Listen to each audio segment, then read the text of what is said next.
interessante. O Roberto estava lá, me perseguindo com um gravador para eu gravar um soneto da Flor Bela Espanto em português de Portugal. Aí eu ia contar, quase que eu ia contar um negócio desse. Pensa numa pessoa que estava sofrendo, né? Daí eu persegui ela. Não, era eu. Não, no caso era eu com o soneto da Flor Bela Espanto, eu falei, eu nunca conheci uma portuguesa na minha vida.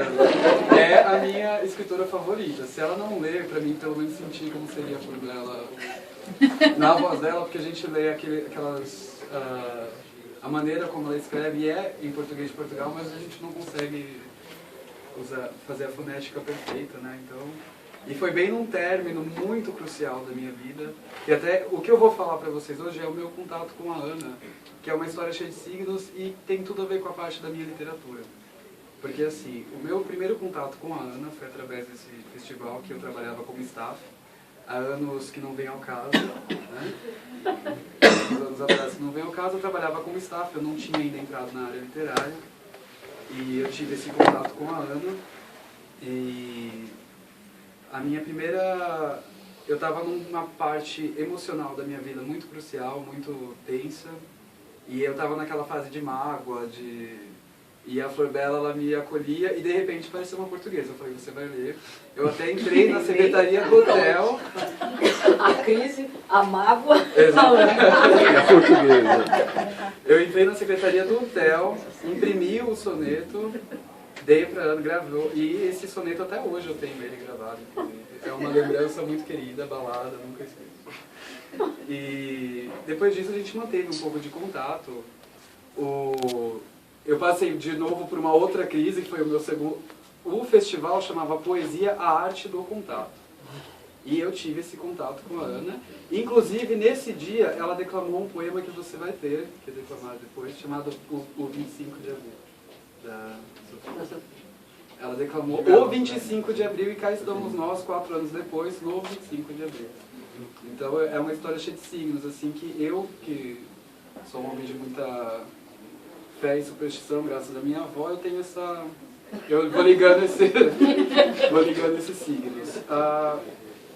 Outra coisa, em uma outra fase, eu ainda não escrevia, não tinha o hábito da escrita, eu era muito consumidor de livros. Já escrevia mentalmente, mas ainda nunca tinha colocado nada meu mesmo no papel. Eu tive uma outra crise, chamei novamente a Ana, e ela falou, escreve.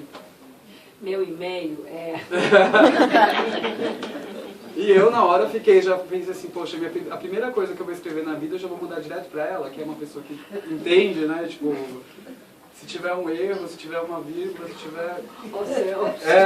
E ela falou assim, não, eu até falei pra ela isso, ela falou assim, não, escreve. E eu mandei e recebi imediatamente o feedback dela, e a partir daí eu comecei a escrever e não escrevi mais. E agora toda a minha mágoa tá aqui, ó, tá transformada em livro.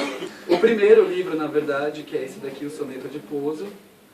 O livro ele teria um outro nome que um poeta naquele dia, no seu dia, no dia da sua palestra, não lembro agora o nome dele, ele fez uma palestra sobre os 7 pecados capitais e ele mencionou um nome que eu achei incrível, que é o demônio do meio-dia, que é um demônio que assustava que era uma desculpa que alguns monges usavam quando eles tinham que fazer missões no deserto.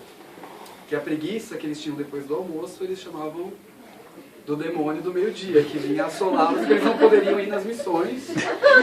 E eu achei esse perfeito para mim, para definir tudo. Infelizmente, um mês antes, outra pessoa pensou a mesma coisa e registrou já um livro desse nome. Então, o Solomon. Hã? O Andrew Solomon tem o Demônio do Meio-Dia, né? Um livro sobre depressão. Isso! É muito bom esse livro. E tinha, se eu não me engano, já tinha na época, não lembro se já tinha um outro Demônio do Meio-Dia, mas no Brasil foi registrado um pouco antes do... Aí acabou virando Soneto Adiposo, que é o nome de um dos sonetos que tem aqui dentro, e que resume bem o que eu sou mesmo, tipo essa parte de todas as dúvidas e todos os problemas que a gente acaba passando em se ver primeiro antes de se mostrar, né? Eu acho que a literatura para mim ela é uma ferramenta mais para mim entender a realidade do que para mim tentar fugir dela. De todas as formas. Eu entrar dentro de um livro, eu O livro ele é até uma coisa meio covarde, porque ele sempre dá pistas do que vai acontecer e na vida a gente não tem essas pistas sempre. A gente tem que pensar muito, a gente tem que perceber muito. Menos Sagarana, Você acaba de ler o livro e você ainda não percebeu. Tá Não tem pista nem depois. Tem um exercício muito interessante que eu fiz, que eu recomendo a todos que façam. Ler o Rei Lear ou o Édipo Rei e grifar, desde o começo, qualquer referência à visão.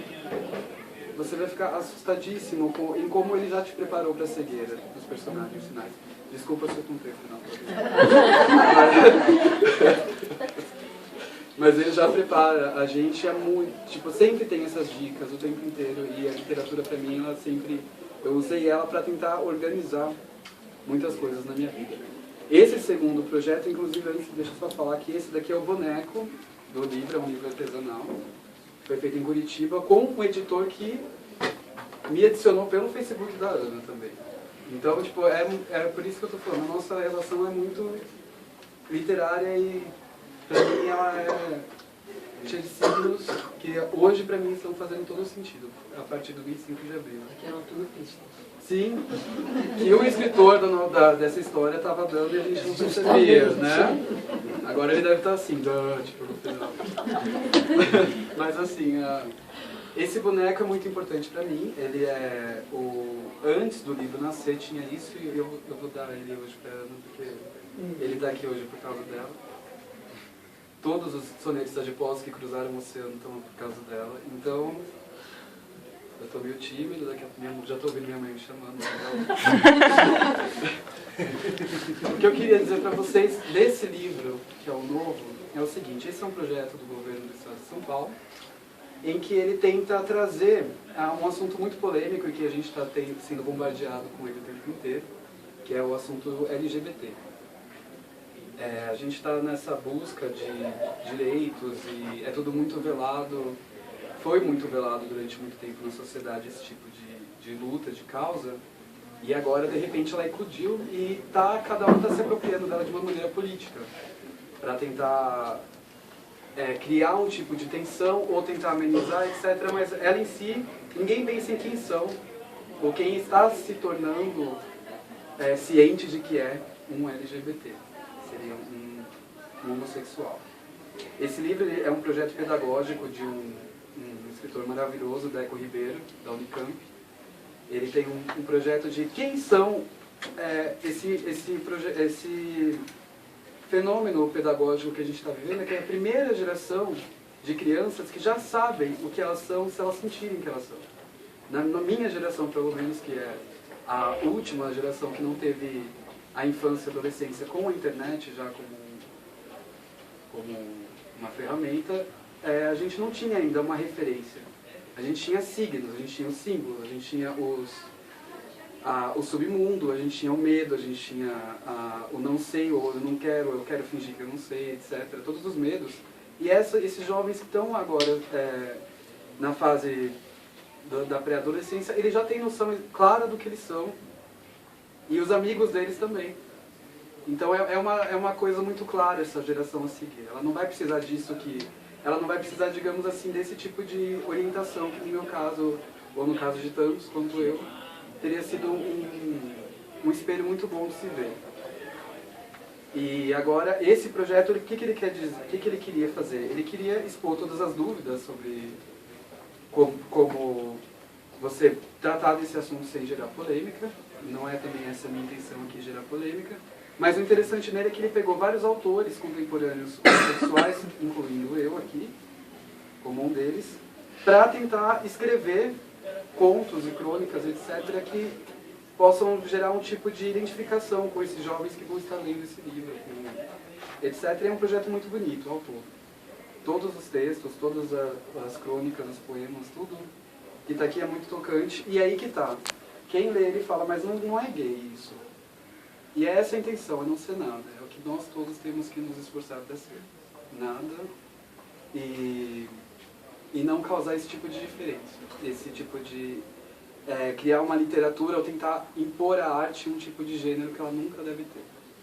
Um gênero assim, eu digo, não o gênero, mas a inclinação, fazer arte para tal público. Não existe isso.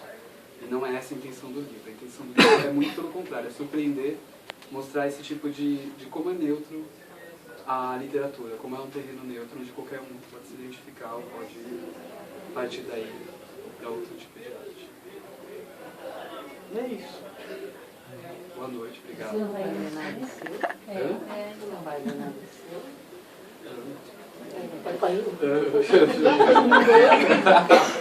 Vai, mais um sinal. Eu vou ler então, já que eu falei tanto da mágoa, eu vou ler um poema que é ele ganhou o prêmio de mágoa. Isso é bom, mano. Cara, eu sou mesmo muito magoado. Imagina o segundo lugar e o terceiro, os três abraçados. Eu chorando no terceiro lugar. O segundo e o terceiro ficaram magoados. O segundo e o terceiro ficaram magoados. Ficaram magoados o segundo e o terceiro. Ganharam no concurso seguinte. O segundo e o terceiro só estavam chateados. Porque a mágoa já tinha passado no poema. Esse texto, ele ganhou o prêmio de um blog chamado Recanto, da Secana. E esse prêmio é o melhor crônica de um adeus que não deveria ter sido dito. E a crônica se chama Adeus a Carne. Tem uma epígrafe que eu coloquei aqui do Dumas, que ele fala assim: não há último adeus, senão aquele que se não diz. E... calma aí que eu tô um pouco nervoso, que a Mara tá voltando. Arruma uma caneta. Vamos lá. O texto, a crônica se chama Adeus à Carne. Adeus à carne, em especial a sua, que durante breves e estigmatizados momentos esteve entre meus dedos, lábios, e que depois disso talvez esteja ainda em minha memória cognitiva. O tato, o sabor e o não vem ao caso. Adeus à nossa não história, cujo final imponho a mim mesmo, cujo meio ainda não decifrei, e o começo, rebento como todo começo é, não resistiu aos nossos tão raros descuidados. Adeus a mim também, o ser que fui, construído, e de fantasias futuras e de um eu idealizado e adiantado para você. Adeus às respostas que calaram e as perguntas que cessaram. Adeus as perguntas que cessaram, dando lugar a uma conformidade pesada, abafada, como a atmosfera que precede uma tormenta. Adeus ao meu tormento que deságua agora. Adeus à seca, ao silêncio, à ausência proposital, a minha ausência esperançosa, cheia de um querer fazer-me presente por detrás de cada falso não falar contigo. Cada vírgula e contexto, cada grito nas entrelinhas, cada silêncio escandaloso demais para poder ser verdadeiro. Adeus à minha infantilidade, ao meu eu lírico, que ainda acreditava nisso, em nós, em você e principalmente em mim. Acreditava que conseguiria lidar e organizar diariamente este caos do sabe-se Deus lá quando. Atesto aqui a minha total incapacidade, inaptidão e incompetência em lidar com isso. Eu desejei por tanto tempo em desenhos rabiscados, em letras de músicas, cantadas a longos tragos, plenas de sentido naquela ocasião. E agora eu digo adeus a todas elas, aos sentidos, aos filmes, ao apelido, à metáfora que fomos um para o outro. Uma parte de mim que cisma em remanescer ainda se pergunta o quão intenso realmente foi o nosso contato, que por mais breve que tenha sido, nos encheu em uma única lufada de tanta esperança. Permanece ainda aquele gostinho de missão não cumprida, mas eu sei que ele também no devido tempo desaparecerá, como nós dois que o antecedemos na distância da jaculação amorosa. Adeus ao não era para ter sido, adeus ao não foi como eu esperava, adeus ao nosso não saber continuar, adeus à nossa parada brusca, adeus ao sonho, ao contato, ao tanger em algo aparentemente sólido, coisa tão rara nesse mundo fluídico, de onde fugimos um para dentro do outro e para onde retornamos agora. Esse mundo etéreo que nos recebe de volta, até acolhedor em toda a sua inconstância. Adeus ao que somos agora, incompletos, órfãos, errantes, mas principalmente, adeus ao que nunca chegamos a ser. Adeus a essa lição que nos ensinamos. Adeus.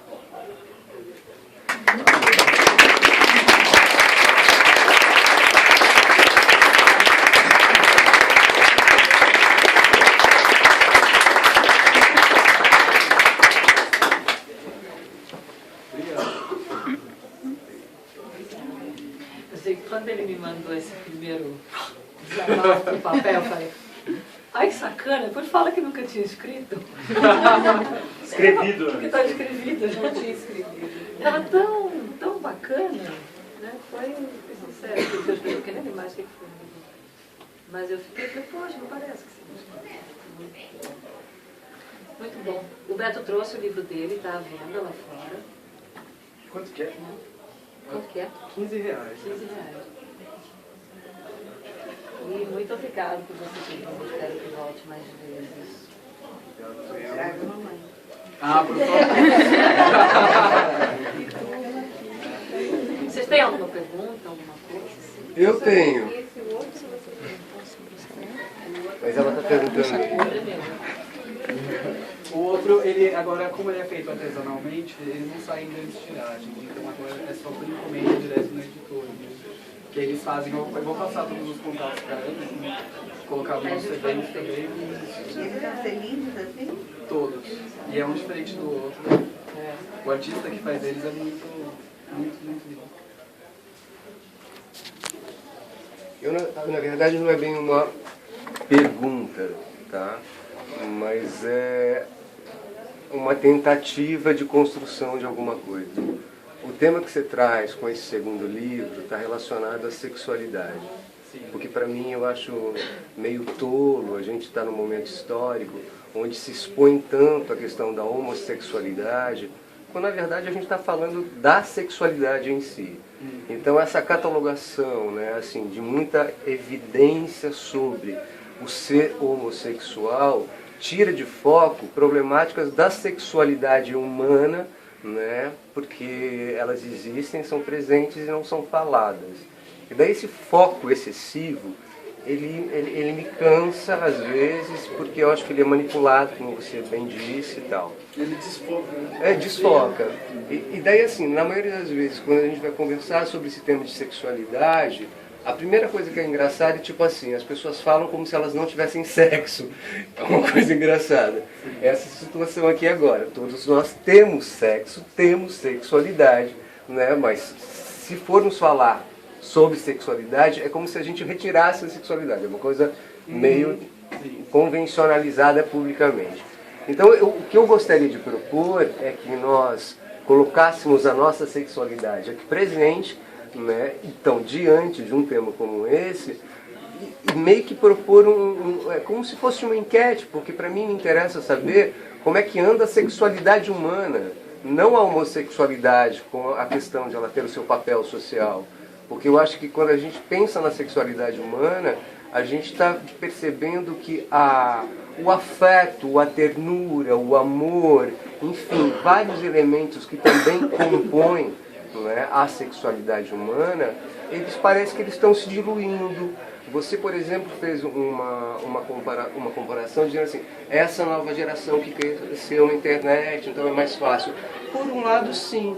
Mas, por outro lado, eu acho que eles perderam a capacidade da compreensão de vínculo, da compreensão de partilhamento, de várias coisas. Então, assim, tudo isso que eu estou dizendo aqui agora, eu estou te jogando, né, para saber mais ou menos como que é o seu ponto de vista em relação a isso. Você acha que, na verdade, a gente tem que discutir homossexualidade, ou, na verdade, a gente tem que pensar que a sexualidade humana talvez esteja passando por um problema muito grande, porque está sendo retirado dela algumas características fundamentais, que é o elemento de transcendência.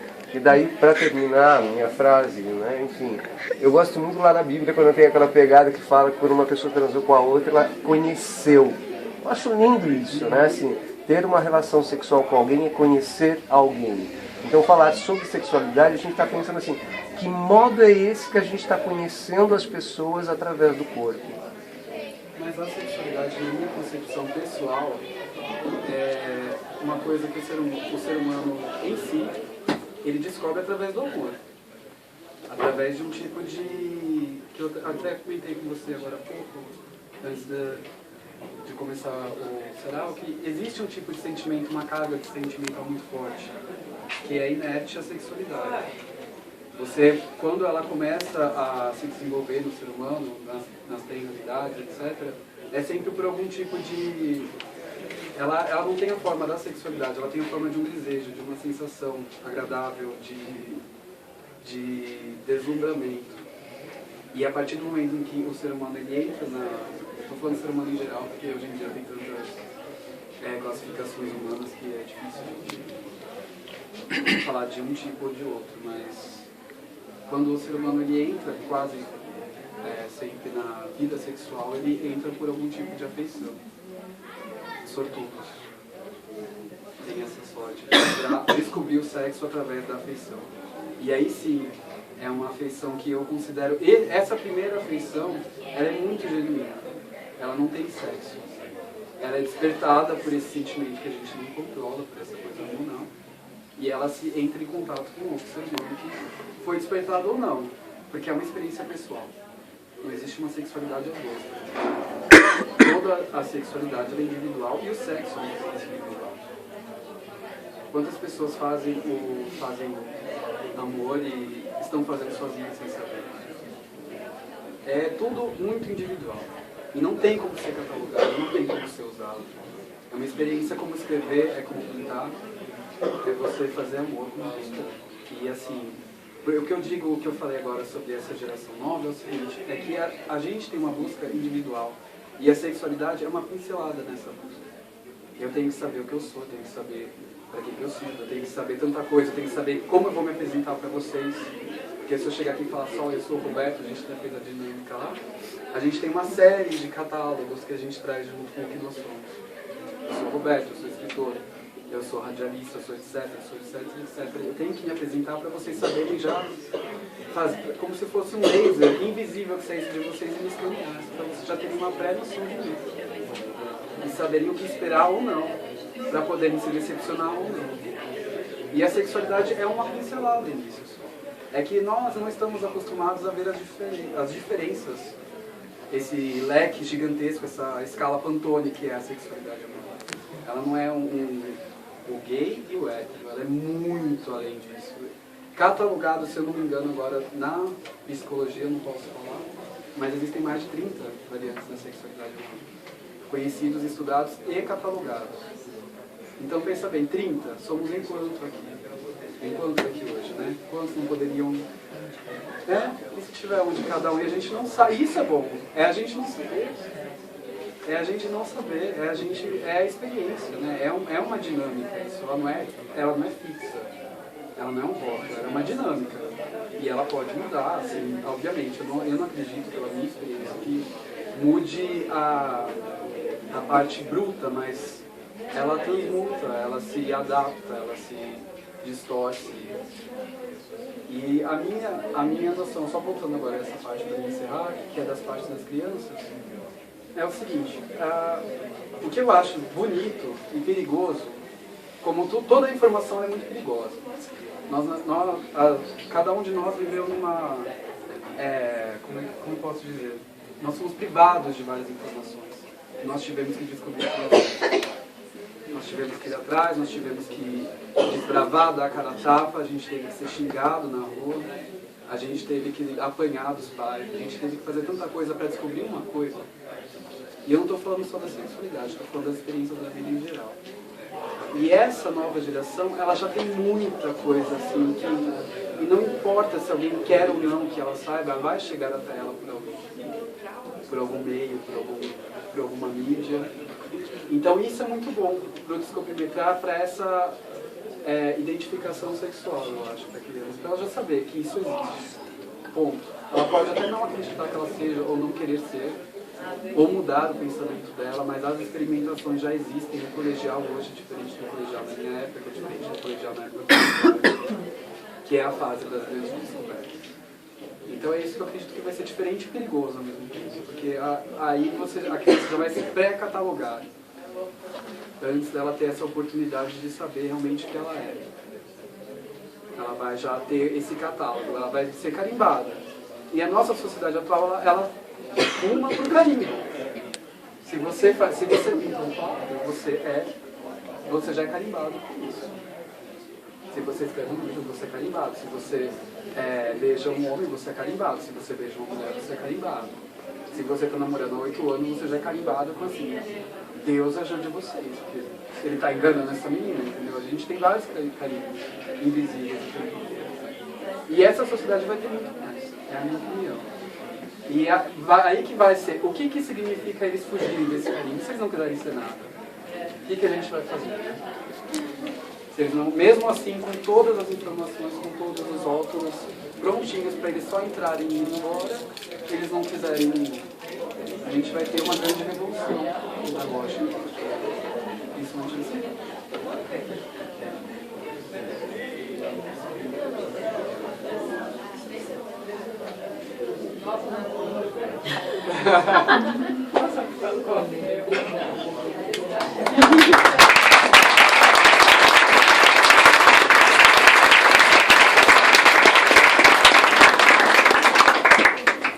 Eu queria só falar uma coisa para vocês, que a realização desses passeios no Quinta, ela não vai mudar de gratuito